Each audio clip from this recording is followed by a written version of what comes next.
Hello ಸ್ನೇಹಿತರೆ, welcome back to our channel. Bengaluru bulls ಅಭಿಮಾನಿಗಳಿಗೆ ಒಂಥರ ಗುಡ್ ನ್ಯೂಸ್ ಅಂತಲೇ ಹೇಳ್ಬೋದು. ಏಕೆಂದರೆ ನಾನು ಲಾಸ್ಟ್ ವಿಡಿಯೋದಲ್ಲಿ ಹೇಳಿದ್ದೆ ಬುಲ್ಸ್ನ ಕ್ಯಾಂಪ್ ಇನ್ನೊಂದು ವಾರದಲ್ಲಿ ಸ್ಟಾರ್ಟ್ ಆಗ್ಬೋದು ಅಂತ. ಹಾಗೆಯೇ ಈಗ ನಮ್ಮ ಬುಲ್ಸ್ನ ಕ್ಯಾಂಪ್ ಸ್ಟಾರ್ಟ್ ಆಗಿದೆ. ಮತ್ತು ಈ ಪ್ರಾಕ್ಟೀಸ್ ಕ್ಯಾಂಪ್ ಎಲ್ಲಿ ನಡೀತಿದೆ ಅಂತ ಹೇಳೋದಾದರೆ ಅದು ಆಂಧ್ರ ಪ್ರದೇಶನ ತಿರುಪತಿಯಲ್ಲಿ ಪ್ರಾಕ್ಟೀಸ್ ಕ್ಯಾಂಪ್ನ ನಡೆಸ್ತಿದ್ದಾರೆ.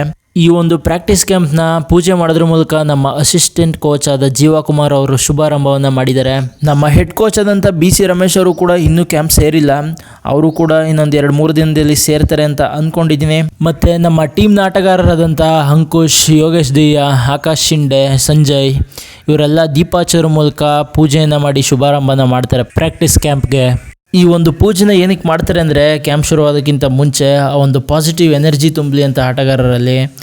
ಪೂಜೆ ಮಾಡಿದಾಗ ನಮಗೆ ಒಂದು ಪಾಸಿಟಿವ್ ವೈಬ್ ಬರುತ್ತೆ, ಒಂಥರ ಪಾಸಿಟಿವ್ ಎನರ್ಜಿ ಬರುತ್ತೆ. ಹಾಗಾಗಿ ಈ ಪೂಜೆಯನ್ನು ಮಾಡ್ತಾರೆ. ಮತ್ತು ನಾನು ಮೊದಲೇ ಹೇಳಿದ್ದೆ PKL ಆಗಸ್ಟ್ ಮಂತಲ್ಲಿ ಸ್ಟಾರ್ಟ್ ಆಗೋದೆ ಅಂತ. ಆಗಸ್ಟ್ ಮಂತಲ್ಲೇ ಸ್ಟಾರ್ಟ್ ಆಗೋದು, ಬಟ್ ಇನ್ನೂ ಯಾವುದೇ ಥರದ ಒಂದು ಡೇಟ್ಸ್ಗಳನ್ನ ಕೊಟ್ಟಿಲ್ಲ. ಆಗಸ್ಟ್ ಮಂತಲ್ಲಿ ಯಾವ ಡೇಟಲ್ಲಿ ಸ್ಟಾರ್ಟ್ ಆಗುತ್ತೆ ಅಂತ ಅಪ್ಡೇಟ್ಸ್ಗಳೇನಾರು ಬಂದರೆ ತಿಳಿಸ್ತೀನಿ ಅಂತ ಹೇಳ್ತಾ, ಈ ಒಂದು ಅಪ್ಡೇಟ್ ನಿಮ್ಗೆ ಏನಾದ್ರು ಇಷ್ಟ ಆಗಿದ್ರೆ ಸಬ್ಸ್ಕ್ರೈಬ್ ಮಾಡ್ಕೊಳ್ಳಿ ಅಂತ ಹೇಳ್ತಾ ಸಿಗೋಣ ಮುಂದಿನ ವಿಡಿಯೋದಲ್ಲಿ. ನಮಸ್ಕಾರ.